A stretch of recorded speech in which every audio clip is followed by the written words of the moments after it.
नमस्कार, मैं लीजा और आप देख रहे हैं सबरंग समाचार। 1932 विधेयक जो कि राज्यपाल के पास भेजा गया था, अब वो राज्यपाल के द्वारा वापस कर दिया गया है। ना पहुंचाने की बात सामने आ रही है कि यहाँ के जो समाज के लोग हैं उनकी भावना को ठेस ना पहुँचा जाए। साथ ही साथ जो हाईकोर्ट है उसमें ये सभी चीज़ें फंसती हुई नज़र ना आए। ऐसे में इसमें कुछ बहुत चीज़ों में परिवर्तन करना होगा। अब इसी के बाद लगातार सत्ता पक्ष और विपक्ष में टकराहट दिखाई पड़ रही है। जहां विपक्ष है वो अपनी बातों को रख रही है। उनका कहना है कि पहले से ही इन सभी चीज़ों पे स्टडी कर लेनी चाहिए थी। वहीं सत्ता पक्ष का कहना है कि बीजेपी ही सब कुछ करवा रही है। आइए सुनते हैं क्या कह रहे हैं सत्ता पक्ष के नेता और क्या कहते हैं विपक्ष के नेता। देश के हर राज्य में स्थानीय युवाओं को सरकारी नौकरी और अन्य क्षेत्र में प्राथमिकता देने की मांग आजादी के बाद से ही जोर पकड़ती रही है। 15 नवंबर 2000 को अलग झारखंड राज्य बनने के बाद सूबे में भी अलग स्थानीय नियोजन नीति का मुद्दा विवादों में घिरा रहा। सीएम हेमंत सोरेन की सरकार ने बड़े जोर से 1932 आधारित स्थानीय नीति का नारा बुलंद किया। हर वो मुमकिन कोशिश की गई जिससे झारखंडियों को उनकी वास्तविक पहचान मिल सके। लेकिन हुआ क्या? खाक के 3 पात। क्योंकि राज्यपाल ने विधेयक को ये कहते हुए लौटा दिया कि ये वैधानिक नहीं है। अब इस मुद्दे पर सत्ता पक्ष और विपक्ष आमने सामने है। मुद्दा तो 1932 आधारित स्थानीय नीति है, लेकिन दोनों ये समझ रहे हैं कि 1932 अब सेंटिमेंट बन चुका है। इसलिए तो जेएमएम ने ये कहने से भी परहेज नहीं किया कि बीजेपी को खतियान से डर लगने लगा है। लेकिन यदि 9वीं अनुसूची का कवच उसको प्रदान कर दिया जाए तो उनका वो हक अधिकार कायम रहे। मतलब भारतीय जनता पार्टी को खतियान शब्द से ही इतना डर लगने लगा कि खतियानी जोहार यात्रा के बीच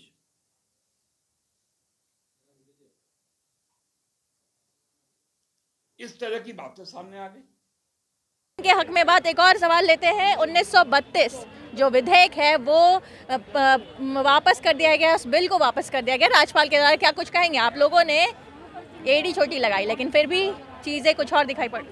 राज्य आंदोलन से बना है, राज्य आंदोलन से बना है।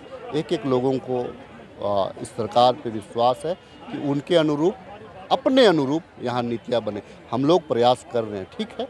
जो बाधा है हम उसको दूर भी करेंगे, ठीक है। ये एक प्रक्रिया है। 14 दिन महामहिम राज्यपाल ने हमको दिया है। हम उस पर फिर से हम रिपोर्ट करेंगे।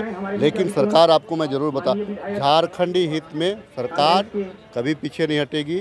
जितना हो सके झारखंड के लोगों के लिए, उनके हित के लिए, उनके भविष्य के लिए सरकार निर्णय लेगी और सरकार सफल भी होगी। बीजेपी भी यही समझती है कि 1932 झारखंड के लोगों के लिए सेंटिमेंट से जुड़ा हुआ मुद्दा है। इसलिए चाहे वो बीजेपी विधायक दल के नेता बाबूलाल मरांडी हो या प्रवक्ता प्रत्युल शाहदेव, दोनों सरकार की नीति और नियम पर तो सवाल खड़े करते हैं, लेकिन ये बताना भी नहीं भूलते कि हम 1932 के पक्षधर हैं। और राज्यपाल ने कल राज्य सरकार को वापस किया। कुछ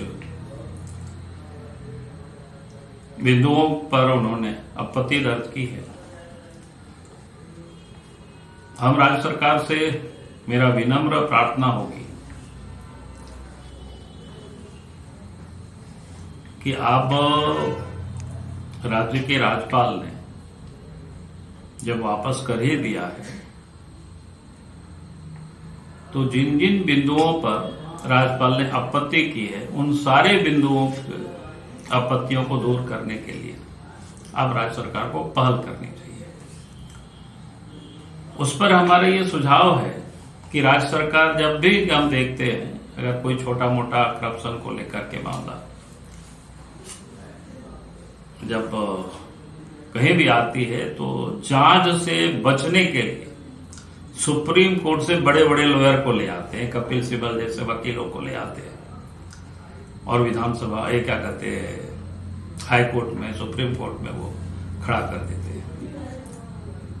तो निश्चित रूप से उन वकील जब यहाँ आते हैं तो करोड़ों रुपए उस पर खर्च होते होंगे, जो मेरे जानकारी में उन लोगों की बड़ी ऊंची फीस है।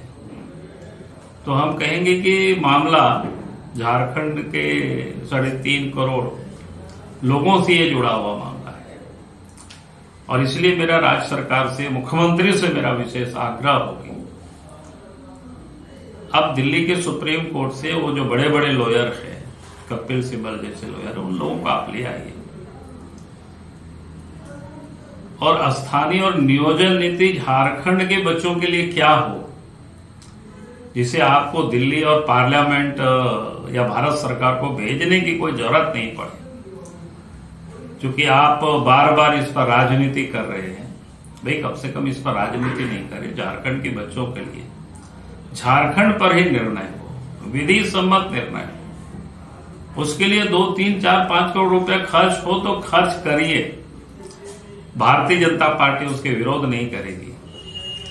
और सुप्रीम कोर्ट से वो कपिल सिब्बल जैसे बड़े लॉयर को ला करके 1932 का जो विधेयक है वो वापस कर दिया गया है राज्यपाल के द्वारा। उधर सत्ताधारी दल का कहना है कि बीजेपी अपनी शक्तियों का गलत इस्तेमाल कर रही है। क्या कुछ कहेंगे इस पर? ये शायद अपने पुराने रिकॉर्ड के आधार पर बोल रहे हैं। जब राजभवन जो सत्ताधारी दल हुआ करता था, कांग्रेस और उसके जो गठबंधन के दल हुआ करते थे, उनका एक्सटेंशन काउंटर हुआ करता था। हमारे यहाँ राजभवन जो है वो इंडिपेंडेंट है और विधि सम्मत विशेषज्ञों से राय लेकर वो सारी काम को करता है। जहाँ तक 1932 की बात हुई, भारतीय जनता पार्टी ने तो विधानसभा में अपना रुख स्पष्ट कर दिया था कि हम 1932 के खतियान के साथ हैं।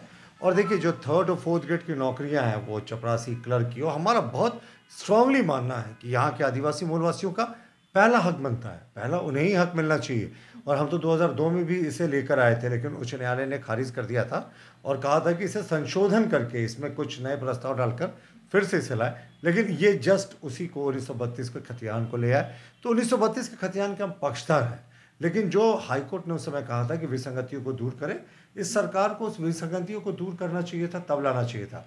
और सबसे बड़ा हमारा प्रश्न है कि जिस चीज़ को ये एक सरकारी संकल्प से जारी कर सकते थे, मुख्यमंत्री के हस्ताक्षर से जारी हो सकता था, उसको ये 9वीं अनुसूची के जो रास्ते से क्यों भेजने की कोशिश कर रहे हैं? इसे तो गवर्नर के पास भेजने की ज़रूरत ही नहीं थी। अगर मुख्यमंत्री चाहते तो जैसा 1985 का कट ऑफ डेट रघुवर की सरकार ने किया था, वो एक सरकारी संकल्प से जारी हुआ था, एक मुख्यमंत्री के आदेश थे। उसे ना तो राजभवन जाने की आवश्यकता थी, ना देश के संसद से उसे पास कराने की आवश्यकता थी। जाहिर तौर पर मुख्यमंत्री आदिवासी मूलवासियों के नाम पर राजनीति कर रहे हैं और टालने की कोशिश कर रहे हैं। हम 1932 के खतियान के साथ है, लेकिन ये सरकार जिस तरीके से, गलत तरीके से, गैर संवैधानिक तरीके से चीज़ों को तोड़ मोड़ कर पेश करी है, हम उसके खिलाफ हैं। इन्होंने अपनी बातों में कहा कि जो शक्ति सूबे के मुख्यमंत्री के पास थी, वो शक्ति का प्रयोग नहीं करके 9वीं अनुसूची में डालने की जो कोशिश, ये एक षड्यंत्र इनका ये कहना है। अब देखने वाली बात है, ये सभी चीजें किस ओर रुख करती है। खैर, अब सवाल झारखंड की जनता है, जिन्हें ना तो संवैधानिक मामलों की इतनी जटिल जानकारी है और ना ही दांवपेच का ज्ञान। वो तो बस ये जानना चाहते हैं कि आखिर उनकी असली पहचान क्या है। 1932 स्थानीय नीति से कई चीजें सामने आती हुई नजर आएगी। अगर 1932 स्थानीय नीति सही तरीके से लागू हो जाए तो यहाँ के जो लोग हैं, ये मूल निवासी हैं, उनके बारे में कई चीज़ें साफ तौर पे दिखाई पड़ेगी। अब झारखंड के 3rd ग्रेड और 4th ग्रेड की जो नौकरी है, वो सभी चीज़ों में यहाँ के लोगों को स्थान मिलना, उन्हें प्राथमिकता दी जाएगी। और ऐसे में ये पेच फंसते हुए नजर आ रहे हैं। पहले कैबिनेट में ये बिल पास किया गया, 1932 का बिल कैबिनेट में पास किया गया। उसके बाद इसे सत्र में लाया गया, विधानसभा सत्र में इसे पास करवा दिया गया और उसके बाद इसे राज्यपाल के पास भेजा गया। लेकिन राज्यपाल की तरफ से एक टिप्पणी आती है और साथ ही साथ इस विधेयक को वापस भेजा जाता है। अब देखने वाली बात होगी कि 1932 का जो मामला है वो किस ओर रुख करेगा। झारखंड के लोगों के लिए सबसे बड़ा मुद्दा अभी दिखाई पड़ रहा है 1932 का मुद्दा। यहाँ के स्थानीय जो लोग हैं, जो मूल निवासी हैं, आदिवासी, सभी समुदाय के जो लोग हैं, उनके हक की बात सामने आ रही है। लेकिन जब जब गवर्नमेंट आती है तब बहुत सारी चीज़ें वो अपनी तरीके से परिवर्तन में ला रही है। 1932 आखिर क्या लागू हो पाएगा, ये देखने वाली बात है। ऐसी खबरों के लिए बने रहे सबरंग समाचार के साथ। कैमरा पर्सन दीपक के साथ लीजा, सबरंग समाचार।